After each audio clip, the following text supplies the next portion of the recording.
Next to the entrance door of almost every new recreational vehicle sold by an RVIA member manufacturer in North America, there is a small oval sticker, black and gold, about the size of a credit card.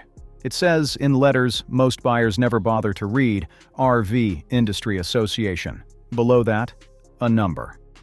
Most people who buy an RV have looked at this sticker exactly once, on the day they signed the paperwork, and assumed it meant the vehicle had passed an inspection.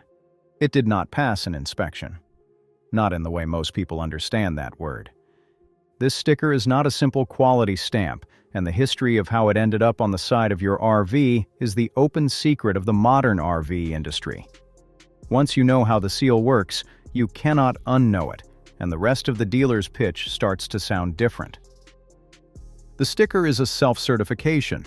The manufacturer is telling the manufacturer's own trade association that the manufacturer has built the unit to the trade association's standards.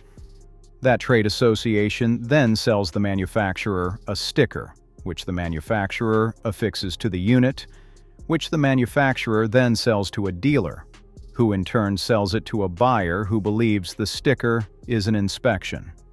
To understand how this arrangement came to exist, and why every dealer on the lot wants you to focus on the sticker and not on the rig behind it, you have to go back to 1937. In 1937, the National Fire Protection Association formed a committee called the Committee on Trailers and Trailer Courts. The country was in the middle of a slow-burning crisis with house trailers. People were living in them year-round. They were catching fire. They were leaking gas. They were wired by whoever had wired them, which in many cases was the person who built them in Elkhart, Indiana, where over 80% of American RVs are still manufactured today, or in a barn somewhere. That NFPA committee was the first organized attempt to write rules for what was, at the time, a category of vehicle that did not exist in any legal code. The committee produced standards. The standards were voluntary. And for the next 3 decades, the question of who would actually enforce them moved from one trade group to another without ever landing anywhere. In 1963, a group of manufacturers in Indiana incorporated themselves as the American Institute of Travel Trailer and Camper Manufacturers. The name was clinical, and the purpose was clear. They were a trade association. They existed to represent the interests of the companies that built travel trailers and campers, in the same way the American Petroleum Institute exists to represent the interests of oil companies. In 1968, the organization renamed itself the Recreational Vehicle Institute and moved its offices to Michigan and then to Illinois. In 1974, it merged with the Trailer Coach Association of Riverside, California, and took the name it still uses in shorthand today, the Recreation Vehicle Industry Association, RVIA. Around the same time the merger was being negotiated, the first formal standards for recreational vehicles were being finalized.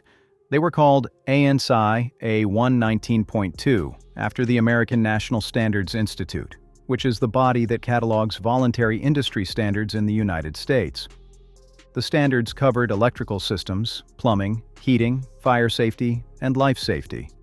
They were the work of several groups, including the NFPA, the Mobile Home Manufacturers Association, the Trailer Coach Association, and the Recreation Vehicle Institute itself.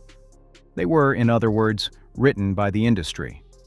Unlike manufactured homes, which fall under HUD federal standards, RVs remained under industry self-regulation.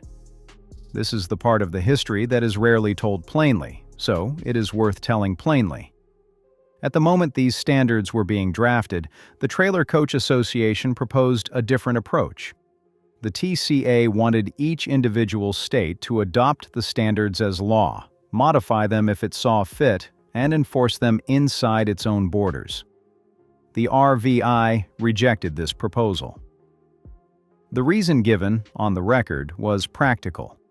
If every state could write its own version of the standards, a manufacturer in Indiana would have to build 50 different versions of the same trailer to sell into all 50 states. That would be ruinous. The industry argued, instead, that it should police itself.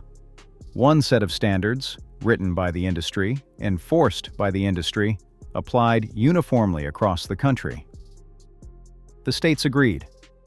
By the early 1970s, the matter was effectively settled. The federal government did not write RV construction codes. The states did not write RV construction codes. The industry wrote the codes, and the industry inspected itself against the codes, and the seal that resulted was the visible evidence that the inspection had happened. The sticker you find on the side of a new RV today is the direct descendant of that arrangement. There is a thing the RVIA does that I want to describe accurately, because the criticism of self-regulation is easy to overstate. The association employs full-time inspectors. Those inspectors conduct unannounced visits to member factories. The number, according to the association, is more than 2,000 inspections per year, distributed across the roughly 500 companies that hold membership. The inspectors specialize. One handles electrical, another plumbing, another fire and life safety. They do not approve a unit in the way a state inspector approves a vehicle for registration. They audit the manufacturer's process. They look at the build, they look at the paperwork, they flag deviations and require corrections. The system is real. It is not theater. But it is a system in which the inspector works for the same association that the manufacturer pays dues to. The standards the inspector enforces are standards the manufacturer's industry wrote. And the consequence for failing an inspection is, in the strictest terms, that the manufacturer might lose membership in the association, at which point the manufacturer can no longer affix the sticker, but is otherwise free to continue building and selling RVs in every state in the country. Which raises the question of why the sticker matters at all, given that nothing in federal law requires it. The answer is the part of the bizarre history that surprises people who have not thought about it. The sticker has no legal weight in the way most buyers assume. There is no statute that says an RV without an RVIA seal cannot be sold. The seal acquired its power through a different mechanism entirely: campgrounds. The vast majority of public and private campgrounds in the United States require the seal as a condition of entry. State parks. KOA. The Good Sam Network. Most municipal RV parks. They will not let you in without the sticker on the door.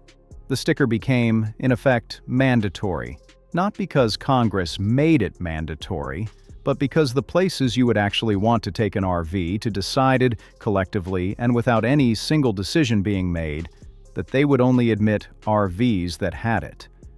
For a manufacturer trying to sell an RV, that is the entire game. Whether it's a Thor Industries motorhome, a Winnebago travel trailer, or a Forest River fifth wheel, an RV without the sticker cannot be taken anywhere an RV is supposed to go. It is unsellable. So the sticker is universal. So membership in the association is universal among any manufacturer who wants to do business at scale. So the standards are universal because the standards are what the sticker certifies. The system holds together. The federal government never had to write a line of code. Dealers care about this for a reason that has nothing to do with safety. Dealers care about it because the seal is the cheapest possible thing they can point to during the closing process. A buyer raising concerns about the build quality, the framing, the staples in the cabinets, the delamination on the slide-out. Those concerns require the dealer to engage with the rig itself. The seal allows the dealer to skip that conversation entirely. The unit is RVIA certified. The manufacturer self-certified compliance with more than 500 safety requirements. The seal is right there next to the door. This is the standard answer, and it is technically accurate, and it does not address anything the buyer actually asked. The cabinets are not in the 500 requirements in any meaningful way. The frame welds are not. The roof installation that will delaminate in 3 years is not. The standards cover electrical, plumbing, heating, fire, and life safety because those are the categories the original NFPA committee identified in 1937 as the ways people were dying in trailers.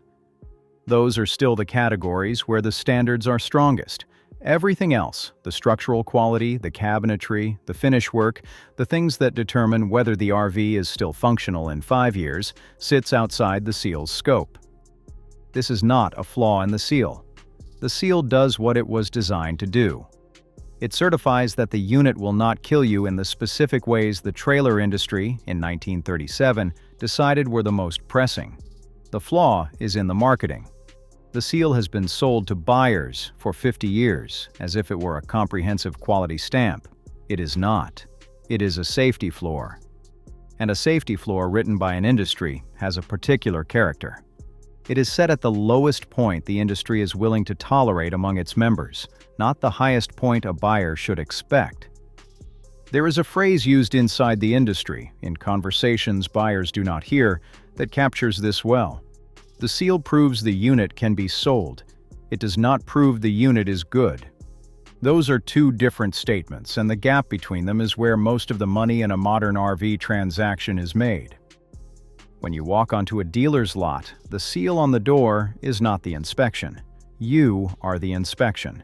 There is no agency that will catch what the manufacturer missed, no regulator that will refuse to let the unit be delivered, no state inspector at the gate. The system that has existed since the 1970s assumes that the buyer will do the work the seal does not do, or that the buyer will not know to do the work, and that the manufacturer will deal with the consequences inside the warranty period if the buyer complains loudly enough. For most buyers, most of the time, the second assumption holds. Even state RV lemon laws, where they exist, often require extensive documentation that few buyers maintain. The pre-delivery inspection is the only point in the entire process where any of this can be caught before the keys change hands. Ideally conducted by an NRVTA certified inspector, the PDI can identify issues the RVIA seal never addresses. The seal is what the dealer wants you to look at. The PDI is what the rig actually requires. That is the bizarre history behind a sticker most people never read.